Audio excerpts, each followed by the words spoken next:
السلام علیکم ورحمۃ اللہ وبرکاتہ۔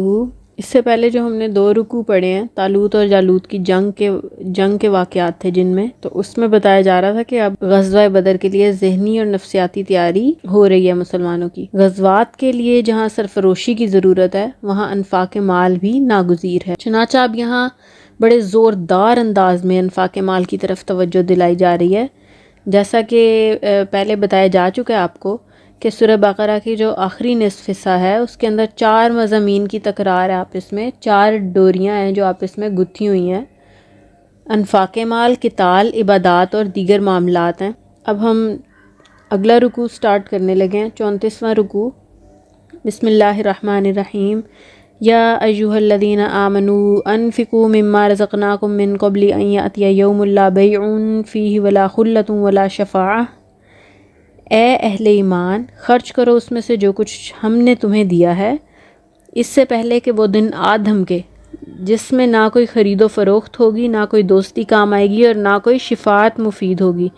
والکافرون هم الظالمون، اور جو انکار کرنے والے ہیں وہی تو ظالم ہیں۔ والکافرون سے مراد یہاں پہ انہیں کافر کہا جا رہا ہے جو اللہ تعالیٰ کے حکم کا انکار کرتے ہیں۔ جو لوگ انفاق مال نہیں کرتے، جو اللہ تعالیٰ کے حکم کی تعمیل نہیں کرتے اس معاملے میں، انہیں کافر کہا جا رہا ہے، انکار کرنے والے، یعنی کہ وہ دیکھ رہے ہیں کہ دین مغلوب ہے اور اس کو غالب کرنے کے لیے جد و جہد ہو رہی ہے، اس کے لیے کچھ تقاضے ہیں اور مالی ضرورتیں بھی ہیں۔ اللہ تعالیٰ نے اسے قدرت دی ہے، اللہ تعالیٰ نے اسے مال دیا ہے خرچ کرنے کے لیے، لیکن اگر وہ نہیں کرتا خرچ، جان بوجھ کے نہیں کرتا خرچ، تو وہ ہے کافر، مطلب انکار کرنے والا۔ اس کے بعد اب وہ آیت آ رہی ہے جو نبی پاک، جس کے بارے میں نبی پاک صلی اللہ علیہ وسلم نے فرمایا کہ یہ قرآن حکیم کی عظیم ترین آیت ہے، یعنی آیت الکرسی۔ اس کا نام بھی معروف ہے۔ سورہ بقرہ میں آنے والے حکمت کے بڑے بڑے موتی اور بڑے بڑے پھول اس میں ہیں، مثلاً آیت الآیات، آیت البر، آیت الاختلاف، اور اب یہ آیت الکرسی ہے جو توحید کی عظیم ترین خزانوں میں سے ہے۔ رسول اللہ صلی اللہ علیہ وسلم نے اسے تمام آیت قرآنی کی سردار قرار دیا ہے۔ حضرت ابو ہریرہ رضی اللہ تعالیٰ عنہ سے روایت ہے کہ رسول اللہ صلی اللہ علیہ وسلم نے ارشاد فرمایا، ہر شے کی ایک چوٹی ہوتی ہے اور یقیناً قرآن حکیم کی چوٹی سورہ بقرہ ہے، اس میں ایک آیت ہے جو آیت قرآنی کی سردار ہے، یہ آیت الکرسی ہے۔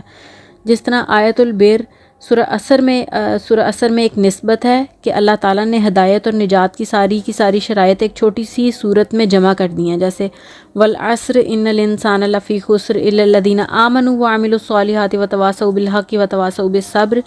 اس میں بتایا گیا ہے کہ الا الذین آمنوا وعملوا الصالحات، مگر وہ لوگ جو ایمان لائیں اور جنہوں نے نیک عمل کیے، اور جو ایمان لائے کن کن چیزوں پہ ایمان لانا ہے، اور جنہوں نے نیک عمل کیے، مطلب کون کون سے نیک عمل ہیں، یہ اللہ تعالیٰ نے آیت البر میں بتا دیا، لیس البر ان تولوا وجوہکم، یہ ہم پہلے پڑھ چکے ہیں سورہ بقرہ میں۔ تو اسی طرح آیت الکرسی اور سورہ اخلاص میں نسبت ہے۔ سورہ اخلاص 4 آیات پر مشتمل ایک چھوٹی سی صورت ہے اور یہ آیت الکرسی ایک طویل آیت ہے۔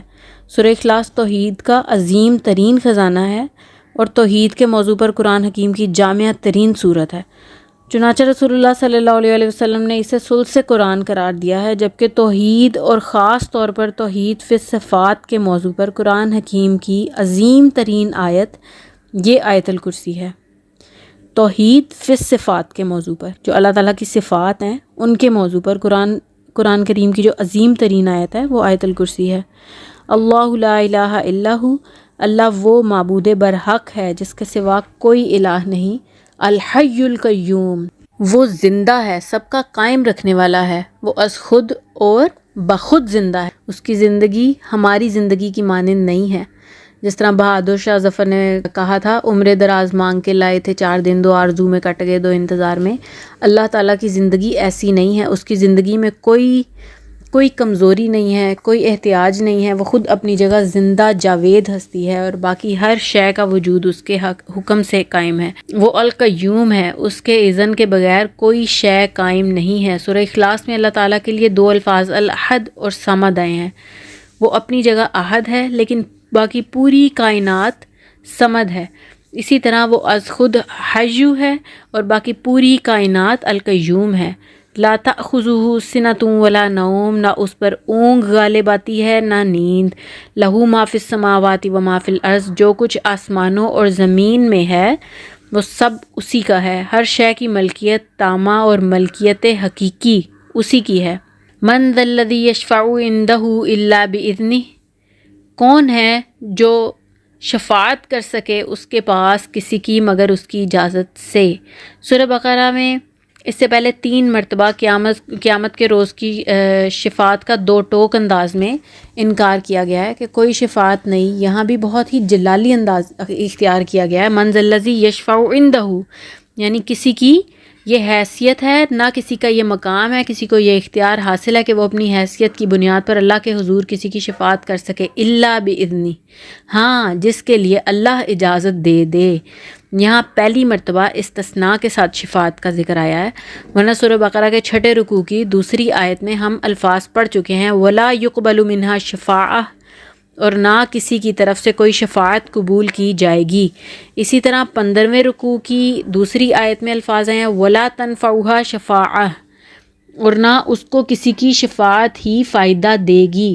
اور اب اس رکوع کی پہلی آیت آ چکی ہے جس میں یہ کہا جا رہا ہے ولا شفاعہ، اور نہ کوئی شفاعت مفید ہوگی، لیکن ایک استثناء بیان کیا جا رہا ہے، جس کو اللہ کی طرف سے حکم ہوگا شفاعت کرنے کا وہ اس کے حق میں شفاعت کر سکے گا جس کے لیے اذن ہوگا۔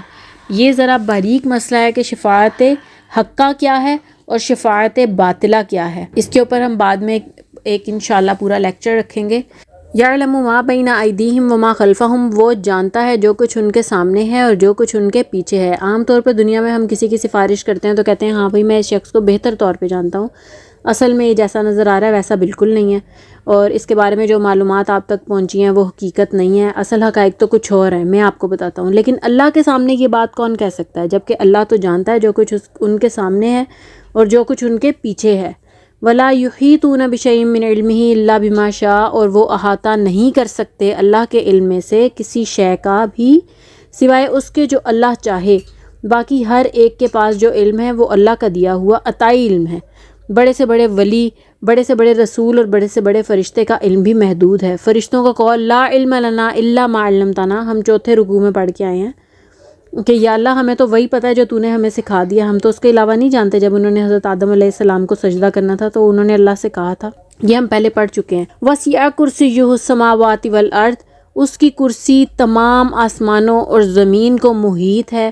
یہاں کرسی کے 2 مفہوم ہو سکتے ہیں، ایک تو یہ کہ اس کا اقتدار، اس کی قدرت اور اس کے اتھارٹی پورے کائنات کے اوپر حاوی ہے، نیز یہ کہ ہو سکتا ہے اللہ تعالیٰ کے اقتدار کی علامت کے طور پہ واقعی کوئی مجسم شے ہو جس کو ہم کرسی کہہ رہے ہیں۔ اللہ تعالیٰ کے عرش اور کرسی کے بارے میں یہ دونوں باتیں ذہن میں رکھیں۔ یہ بھی ہو سکتا ہے کہ ان کی کوئی مجسم حقیقت ہو جو ہمارے ذہن اور تخیل سے بالکل ہٹ کے ہو، ماورا ہو، جو ہم سوچ بھی نہیں سکتے ایسا ہو، اور ہو سکتا ہے کہ یہ علامتی طور پہ آ رہا ہو کہ اس کا اختیار اور اس کا اقتدار آسمانوں اور زمین پر چھایا ہوا ہے۔ ولا یعودہ حفظہما، اور اس پر گراں نہیں گزرتی ان دونوں کی حفاظت۔ آسمانوں اور زمین کی حفاظت اور ان کا مضبوطی سے تھامنا اس پر ذرا بھی گراں نہیں گزرتا، اور اس سے اس پر کوئی تھکان طاری نہیں ہوتی۔ وہو العلی العظیم، اور وہ بلند و بالا بڑی عظمت والا ہے۔ یہ آیت الکرسی ہے جو تمام آیت قرآنی کی سردار اور توحید الہی کا ایک بہت بڑا خزانہ ہے۔ اس کے بعد آنے والی 2 آیات بھی حکمت اور فلسفہ دین کے اعتبار سے بڑی عظیم آیات ہیں۔